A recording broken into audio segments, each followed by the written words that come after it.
오늘 성경의 중요한 이 사건들을 통하여서 우리가 누려야 될 하나님과 함께하는 24시의 비밀을 찾는데, 오늘은 창세기 6장의 네피림 사건입니다.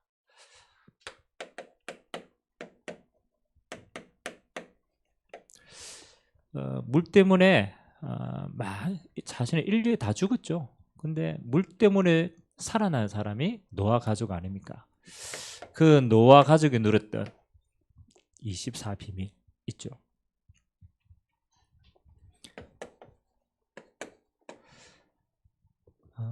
성경에는 불신자가 이해할 수 없는 영적 사실이 너무 많이 기록되어 있습니다. 그래서 이 세상은 딱 두 가지 종류 사람이 있어요.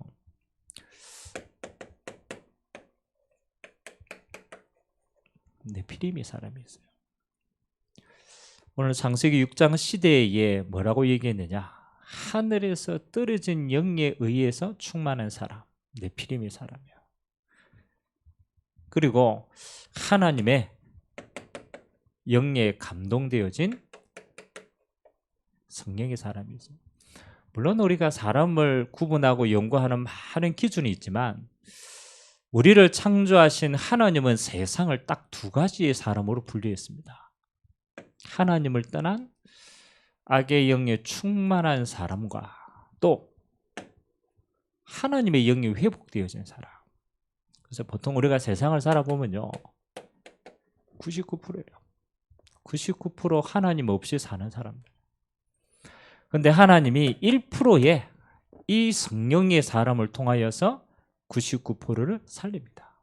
그게 오늘 노아 이야기입니다. 99%의 사람은 다 뭐 하는 겁니까? 자기네들이 잘 살고 영원히 사는 줄 알았어요. 심판 때가 되니까 분명하게 구분이 되는 거죠. 1%의 하나님이 남겨주신 사람을 통해서 이야기하는 겁니다. 지금 또 똑같이 반복이 되겠습니다. 자, 오늘 서론에 보니까 사단의 목적은 인간을 멸망하는 거지만 하나님의 목적은 인간을 구원하는 것이다. 영원한 계획입니다. 요한복음 10장 10절에는 이렇게 얘기하고 있죠. 도둑이 오는 것은 양의 문으로 들어오지 않는 모든 건 도둑인데, 도둑이 오는 목적이 있어요.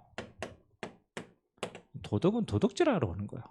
그리고 도둑은 좋은 걸 절대로 안 갖다 줍니다. 도둑은 죽이는 거예요. 하나님이 이 땅에 우리에게 그리스도를 보낸 것은 뭐 하느냐? 생명을 주려 하십니다. 그래서 이 생명은 하나님 안에 있는 것입니다.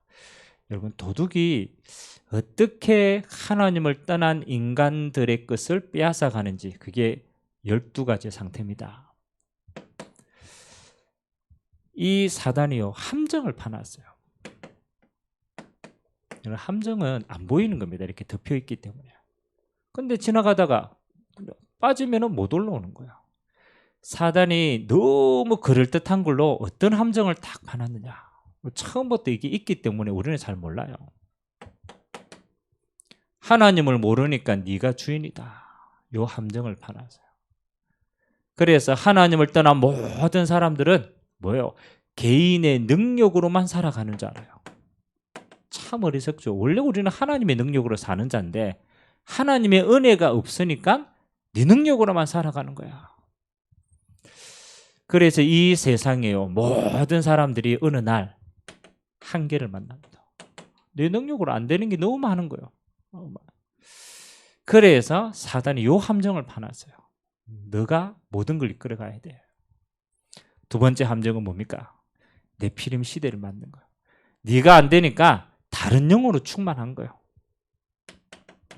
그게 네피림 시대입니다. 그래서 이 땅에는요, 계속 늘어납니다. 우상, 미신, 점술, 뭐 그게 문화화되어 있지만 일단 개인에게도 계속 늘어난 겁니다. 결국은 하나님 없는 다른 성공을 만들고죠. 그게 바벨탑입니다. 우리는 알잖아요. 동기를 계속 심어서 그 동기가 충족되면 행복한 줄 알아요. 바벨탑의 마지막은 뭐 하는 겁니까? 멸망입니다. 근데 가는 동안은 행복해요. 근데 마지막에 가면요, 한순간에 다 이게 아니라는 거 알아요. 사단이 이 세상도요 똑같이 뭘 만들었냐? 틀을 탁 만들어놨어요. 하나님이 없는 세상의 틀을 만들어 놓고 그것을 전도자에게는 복음 전하는 어마어마한 축복의 그지만 불신자에게는 그게 올무 틀이 딱 되는 거예요. 사도행전 13장에 그렇잖아요. 무속인 한 명이 총독을요 그 지역을 다 잡고 있는 거예요. 16장에는 점술, 귀신 들린 여종이 운명을 다 잡고 있는 겁니다. 이 불신자 세계 속에서는요 불신자 너무나 잘 알아요. 이 속에 있기 때문에. 19장에는 뭐 하는 겁니까? 우상 전부 얘기 빠져. 함정 틀 만들어 놓고 절대로 못 빠져나오는 올무를 만들어 놨다. 그게 불신자의 6가지 상태입니다. 성경은 도둑은 눈에 안 보입니다. 그렇죠? 근데 도둑이 만든 12가지 작품이 이 땅에 있어요. 그러면 사단이 눈에 안 보이니까 사람들이 자꾸 없다라고 얘기합니다. 아닙니다. 사단이 만든 죽이는 작품이 있기. 그래서 사람들은 죽는지도 모르고 계속 하고 있는 거예요. 그래서 하나님의 계획은 많은 거냐? 여기에서 빠져나올 길을 주신 거예요. 그래서 하나님이 우리에게 복음인 그리스도를 통하여서 이 하나님의 길을 가지고 이게 모든 237의 사람들이 다 죽어가니까 뭐 하는 겁니까? 저와 여러분을 정인으로 세우신 줄 믿습니다. 그리스도 안에 있으면 전부 다 해방받는 길을 말하고 있는 거예요. 자, 오늘 본론에 우리가 네피림의 시대를 알려면은 일단 노아 시대가 왜 무너졌는가 배경을 좀 알아야 돼요.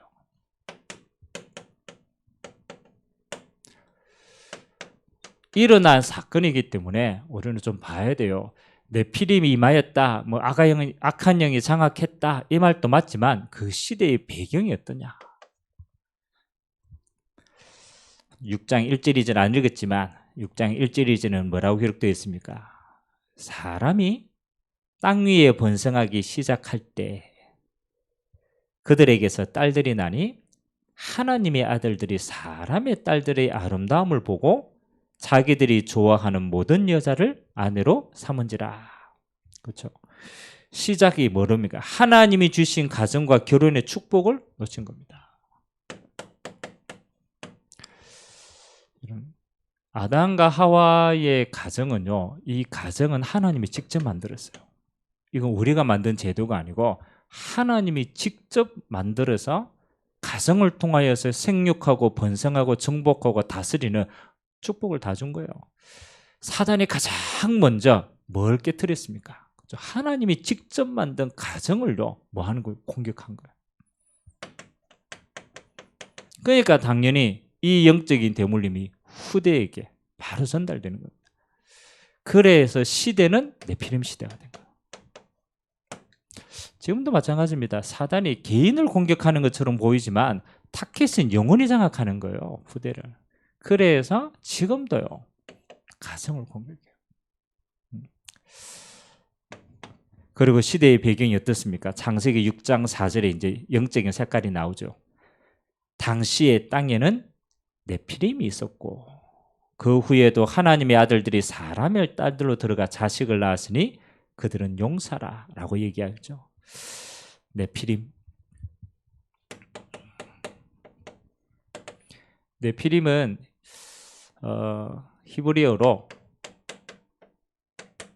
나팔이라는 동사가 명사화된 거예요. 그래서 이 나팔이라는 동사는 하늘에서 떨어졌다라는 거예요. 그래서 네피림은 하늘에서 떨어진 자들이라는 표현입니다. 여러분, 하늘에서 떨어진 자 누굽니까? 사단이, 타락한 천사가 그 시대에 사람들을 장악한 시대예요. 그래서 참 이상하죠. 이 영적으로 잡혔는데 뭐 하는 겁니까? 이 사람들이 육체가 되느라. 다른 말로 하면 하나님의 영이 더 이상 거할 수가 없는 거예요. 영적인 것을 알 수가 없는 거예요. 하나님만 알 수가 없는 시대예요. 우상은 더 늘어나죠. 자, 그렇게 해서 결과가 뭡니까? 6장 5절에 보니까 사람의 죄악이 세상에 가득하여 생각하는 모든 것이 참 이게 어렵죠. 항상 악했다. 사단이 눈에 보이지 않는데 가장 첫 번째 하나님이 축복한 가정을 만남부터 깨뜨린 거예요. 그리고 그 가정의 후대를 문화를 사로잡은 거예요. 네피림 시대를 통하여서 영적인 하나님만 모르고 다른 우상들은 다 만든 거예요. 결과 이게 눈에 보이는 거 아닙니까? 이게 이제 정신 문제의 시작입니다. 항상 하나님 반대편에 서 있어요. 잡혀 있는 상태. 그래서 하나님이 어떤 결단을 내렸습니까? 하나님이 땅 위에 사람 지었었음을 한탄하시고 마음에 근심하셨다. 하나님 보시기에 참 좋았더라. 창조는 그렇게 됐죠. 사단에게 타락한 이 땅은요, 하나님이 뭐 하셨다? 근심하셨다. 한탄했다. 다시 말하면 후회하셨다라는 거예요. 하나님.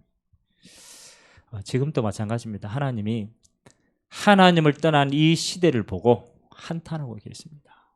또 반대로는 하나님은 끝까지 기다리고 계시는 거죠.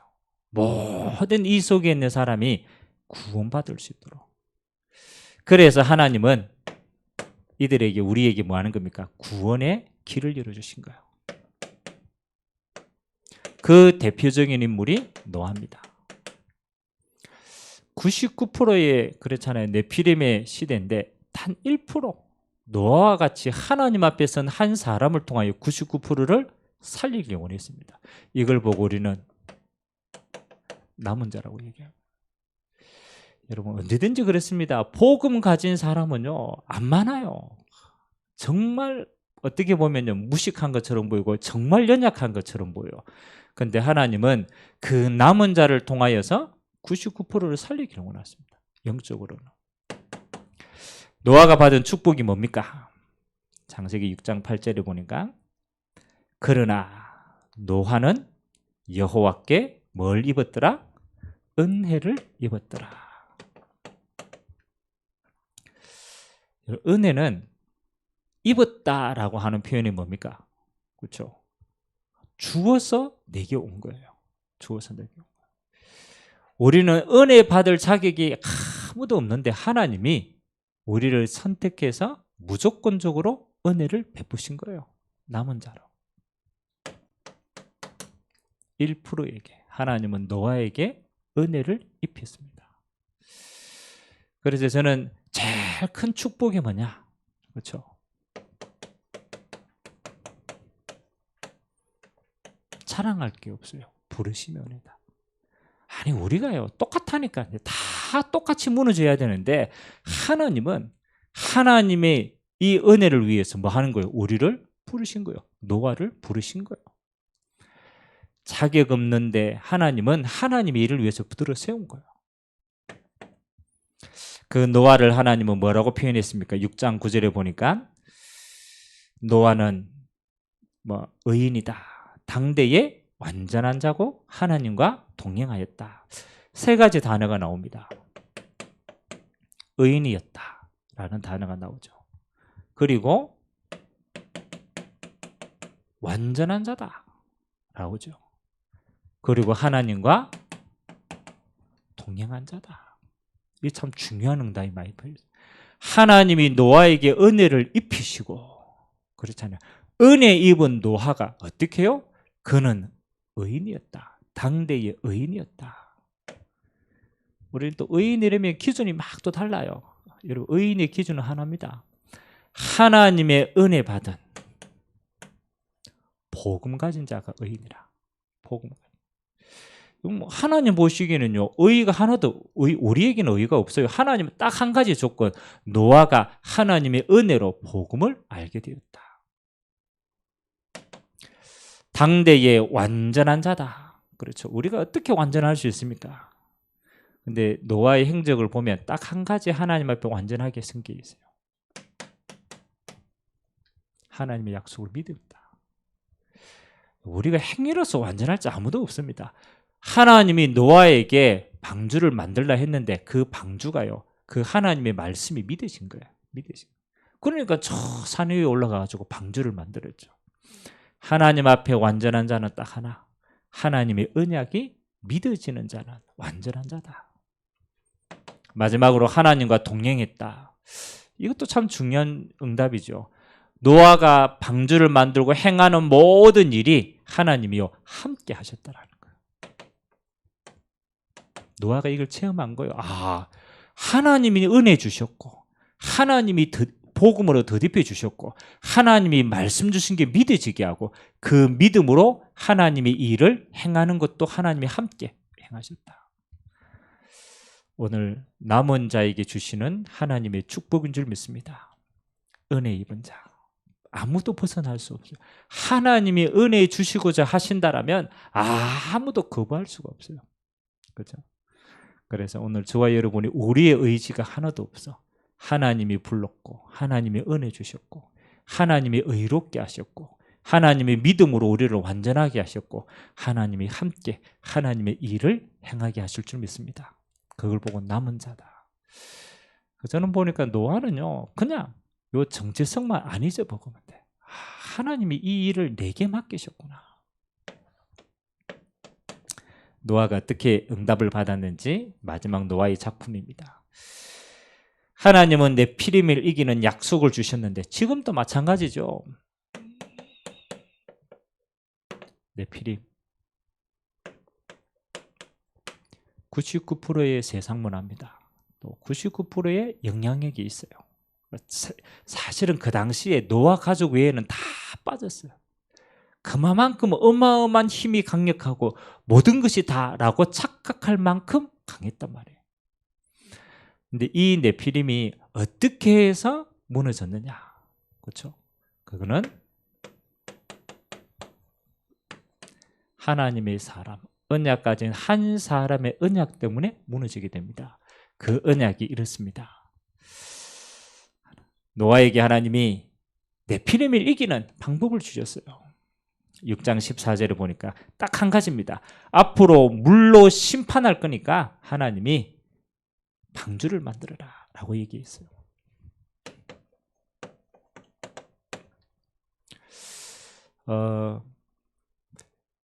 이게 참 조금 저는 중요하다고 생각하는데 네피림은요 사단이 만들어진 것에는요 반드시 하나님의 심판에 따릅니다. 여러분 우리가 우상숭배 많이 하면요 반드시 하나님의 심판이 임합니다. 알잖아요. 우리가 네가 하나님 외에 다른 신을 섬기면 3, 4대가 영원히 저주받는다. 반드시 우상에는 심판이 따라요. 그 심판은 재앙이잖아요. 물로 하나님이 썰어버리는 재앙입니다. 그래서 이 네피림의 재앙 속에서 이길 수 있는 방법, 그렇잖아요. 하나님이 방주라는 것을 주셨어요.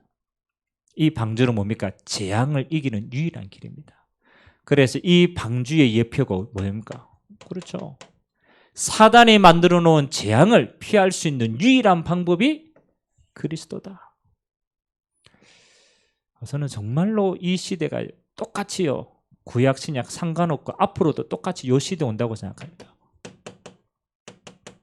언제나 똑같아요. 사단은요 우상시대를 만들어요. 우상시대. 아주 우리가 미개할 때는 막 그렇잖아요. 뭐 재단 쌓아놓고 막 그렇게 시작했던 우상이 지금은 사단이 어떻게 발전했느냐. 똑같이 사단도 진화하니까. 뭡니까? 사단은 하나님보다 높아진 것들 자꾸 만들어요. 과학이 그렇게 되어지고 하나님보다 높아져서 그렇잖아요. 전부 인간 중심으로 검열을 합니다. 마지막에는 하나님보다 높아진 것들이 있는 시대다.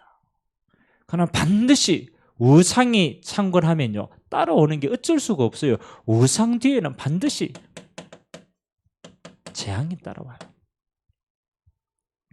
그래서 앞으로의 가장 큰 재앙은 뭐냐? 그렇잖아요. 여러분 앞으로의 가장 큰 재앙이 뭐라고 생각합니까? 그렇죠. 이런 저는 앞으로는 별로 인간이 쓸모가 없어.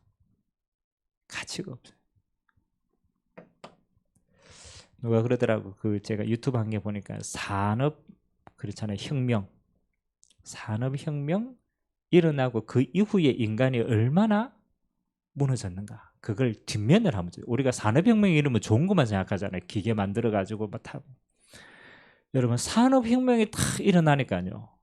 인간이 노동력으로 하던 것들이 기계로 대체되잖아요. 그럼 그 인간들은 어디 가겠어요? 그렇죠? 인간들이 쓸모가 없는 거예요. 그래가 전부 쾌락으로 빠지고요.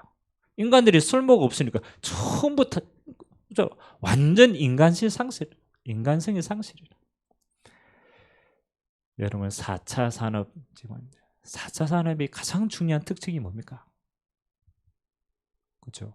4차 산업 뭐 만드나요? 인공지능하고 뭐 오만 거 만듭니다. 그 말은 반대로 말하면 인간의 쓸모가 있어요, 없어요? 쓸모 없어요. 어린 막 학교에서 배우고 막 하잖아요. 그 컴퓨터 다 있어. 훨씬 인공지능이 훨씬 더 공부 잘합니다. 그 컴퓨터 있는데 그 굳이 뭐 이렇게 뭐 합니까? 그러니까 사람이 어떻게 되냐라면은 쓸모가 없어. 요즘에 그런 게 있잖아요. 연예인들이 다 몸을 만들고 막 모델로 쓰고 이래 가지고 이렇게 지금까지 걸어왔잖아요. 근데 연예인들이 사고를 너무 많이 쳐. 정신적으로 너무 어려우니까 마약도 하고 막 열받으면 어디가 막 처박기도 하고 너무 스트레스 많은 직업이니까. 그래서 이제 기업들이 이제 생각을 바꾸기 시작했어요. 이게 사람을 자꾸 어차피 미디어화 하면 되는 거니까 미디어화 하면 되니까 이제 사람 안 세우고 가상인간을 만들어요. 그러니까 연예인들이 어떻게 되겠어요? 그렇죠. 할 일이 없어 앞으로. 그 점점점 인간이 할 일이 없어. 인간성 상실의 시대입니다. 그럼 이거는 단순히 인간이 할 일이 없다로 끝나는 게 아니에요. 인간의 가치가 없으면 반드시 인간은 그렇잖아요. 원래 우울한데 타일에 빠지는 거예요. 또 반대로 할 일이 없어. 쾌락. 그래서 마약은 안 없어집니다. 왜? 인간은 끝까지 쾌락을 추구하기 때문에. 왜? 하나님 없이는 그렇게 되는 거예요. 그래서 결국은 정신병동이 되는 거예요. 정신병이 이거다 저거다 그 말할 필요가 없어요. 인간 자체에 가치 없는 인간 자체가 이미 정신병이에요. 목사님 그렇다니까요. 앞으로 재앙시대다. 인간이 더 이상 인간 역할을 할 수가 없는 시대다. 그래서 뭐 하는 겁니까? 인간이 만든 거예요. 인간이 하나님 없이 열심히 만들어서 스스로 무너지는 겁니다. 하나님은 노아 때와 똑같이 이제 심판하시는 거예요. 하나님은 이 시대를 앞두고 하나님이 저와 여러분을 남은 자의 노아처럼 부르신 줄 믿습니다. 얼마나 어려워요. 그래서 여러분 기억하세요. 우상 시대를 막을 수 있는 건 방주운동밖에 없어요. 복음운동밖에 없어요. 복음운동. 여러분 정말 우리가 그리스도의 이 비밀을 안 가지면요 하나님보다 높아진 수많은 것들이 그리스도 하나의 우상이 되는 시대. 재앙 시대를 어떻게 막습니까? 사람들이 다 몰라가 죽는데 못 들어봤어요. 그래서 하나님은 우리 보고 뭐 하라고 하느냐? 전도운동하라는 거예요. 전도운동은 뭐가 복음을 말해야 사는 거예요. 인간들 전부 다 이 빠져 있는데 한 번도 네가 누군지 말 안 해줬어요. 삶의 이유가 뭔지 한 번도 얘기 안 해. 영적인 거 한 번도 이야기 안 했어요. 그래서 전부 다 재앙 속에 있는 거예요. 심판 시대, 주님 오실 시대를 두고 우리는 뭐 해야 되는 거예요? 렘넌트 운동해야 돼요. 저는 마지막 시대 이 세 가지 운동이 우리가 하나님 주신 복음이라고 생각합니다. 복음을 지키는 것, 복음을 전하는 것, 복음을 전달하는 것. 하나님 이 3시대를 앞두고 우리를 방주운동의 주역으로 부르신 줄 믿습니다. 요거 응답받으라. 두 번째는 뭐 하는 겁니까? 너를 위하여 방주를 만들고, 그렇죠? 이 방주운동은 뭐 하는 겁니까? 너의 가정을 위한 것이다. 그렇죠? 물론 이 일을 하는 노아가 은혜 받았지만 하나님은 노아와 뭐를? 노아 가정을 살려. 너의 후손을 위한 것이다. 우리 영원한 미래를 위한 겁니다. 그래서 우리가 몰라서 전도하면 다 됐냐라고 이야기하지만 엄밀하게 말하면요, 진짜 복음운동, 전도운동하면 다 삽니다. 여러분의 가정도 이 운동해야 살아요. 여러분 후대도 우리가 이 속에 있어야 영원히 사는 겁니다. 그래서 하나님은 마지막 시대 우리에게 뭐를? 방주운동할 수 있는, 시대를 바꿀 수 있는 기회를 하나님이 허락하신 줄 믿습니다. 자, 노아가 이렇게 했는데 열매 있었어요? 없었어요? 열매 없었어요. 아무도 안 믿었어. 아무도 안 믿었어. 우리가 낙심하지 말아야 될 이유가 있어요. 뭐가 우리가 이렇게 복음운동, 전도운동, 렘넌트 운동하는데 열매는요 그렇잖아요. 이 운동하는 여러분 자신이 열매라. 이 운동하는 여러분 자신이 그렇잖아요. 남아있기 때문에요. 하나님의 시간표를 주시는 거예요. 여러분 자신이 열매인 것이다. 그리고 그 다음은 뭐입니까? 그 다음은 하나님의 시간표예요. 하나님의 시간표에 맞게 하나님이 새 응답들을 이렇게 세우신다. 마지막 결론은 이런 것 같습니다. 오늘 지역마다 마지막 결론은 참된 교회 운동 펼쳐라.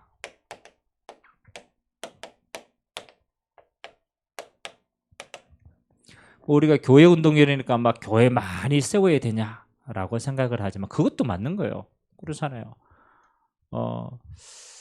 미국에 그렇잖아요. 재벌 이렇게 많이 교회 세웠어요. 그래서 하나님이 한 시대 때 미국을 사용하신 거예요. 근데 지금은 한국에 교회가 너무 많아요. 하나님은 지금 교회 운동은 뭐 하기를 원하느냐? 요거 해야 돼요. 70인 운동해야 돼요. 지금의 교회는 뭐냐? 그렇죠. 복음 가진 모든 성도가 교회라. 또 복음을 전할 수 있는 모든 중직자가 교회라.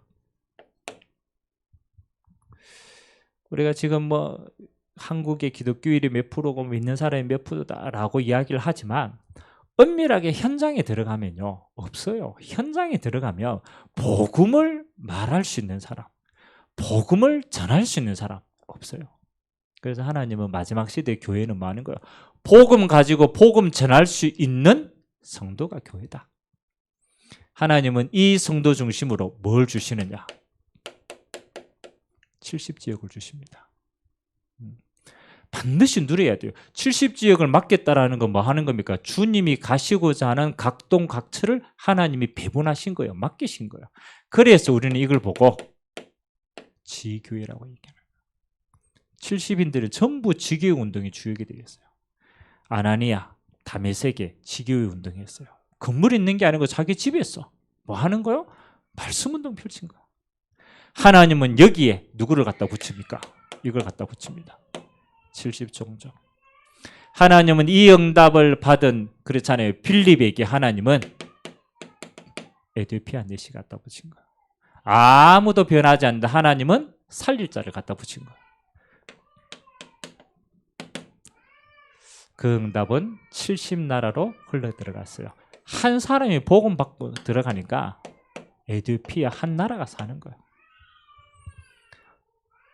하나님은 지금도 우리에게 요 응답의 모델로 모든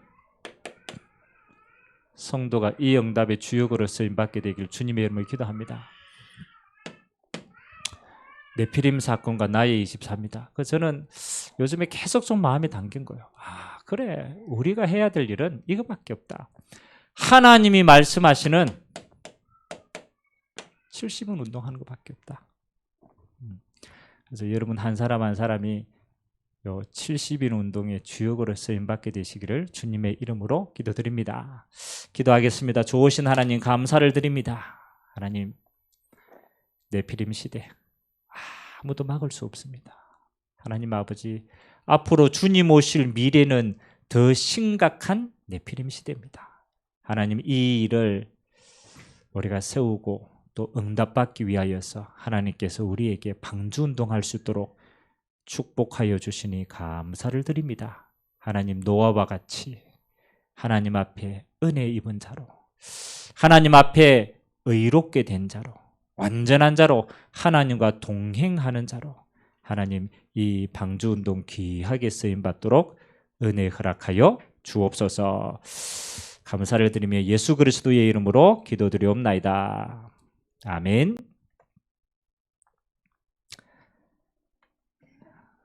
찬송가 183장 1절, 3절, 4절 우리 찬양하도록 하겠습니다. 183장 1절과 3절, 4절입니다.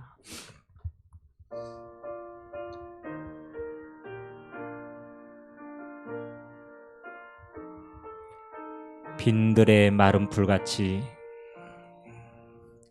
빈들의 마른 풀같이 시들은 나의 영혼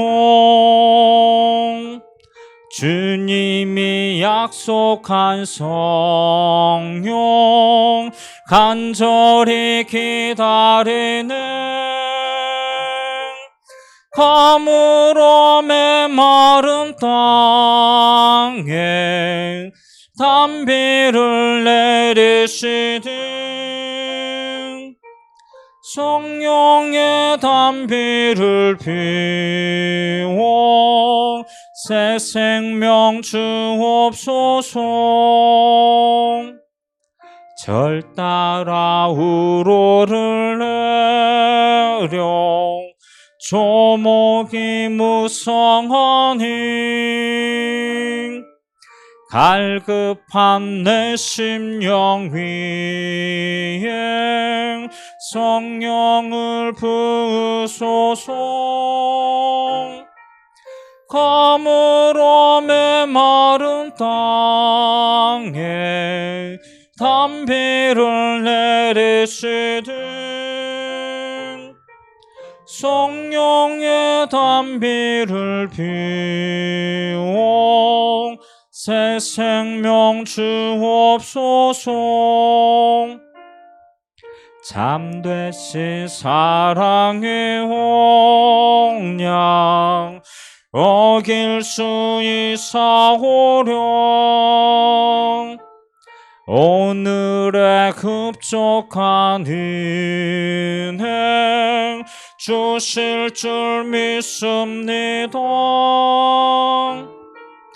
가물어 메마른 땅에 단비를 내리시되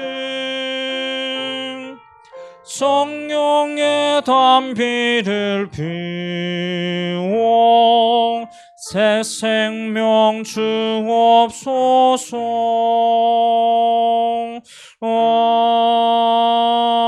아멘. 기도하겠습니다. 지금은 우리 주 예수 그리스도의 은혜와 하나님 아버지의 무한하신 사랑하심과 성령님의 내주인도 교통 역사 충만하심이 우상시대, 재앙시대, 심판시대의 네피림시대를 이기고 하나님 복음운동, 전도운동, 후대운동으로 남은 자의 응답을 누릴 모든 70인 제자들 머리 위에 오늘 예배에 함께 참석한 주의 종들의 하나님 아버지 가정과 현장 위에 지금부터 영원토록 항상 함께 있을지어다. 아멘.